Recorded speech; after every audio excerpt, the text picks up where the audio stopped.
September 2016-তে Mukesh Ambani মঞ্চে উঠলেন আর বললেন 6 মাস free, unlimited internet, unlimited call. তারপর লোক পাগল হয়ে গেল। 100 দিনেই 10 কোটির বেশি ইউজার জিওর বাড়ি গেল। আর এদিকে এয়ারটেলের শেয়ার 50% ধারাক করে পড়ে গেল। 2017 সালে এআরপিও নামে আইলো 140 টাকায়। কোম্পানিগুলোর লস হতে লাগলো হাজার হাজার কোটি কোটি টাকা। এয়ারসেল, টাটা ডোকোমো, ইউনিনর সব একে একে বন্ধ হতে লাগলো। কিন্তু বন্ধুরা, জিওর আসল খেলা কি ছিল?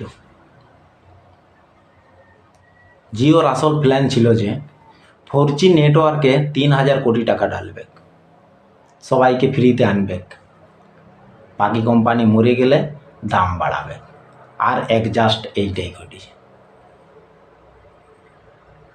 2023 সাল থেকে 2025 সাল পর্যন্ত জিওর শেয়ার মার্কেট 41%, এয়ারটেলের 33% এবং ভোডাফোনের মাত্র 17%।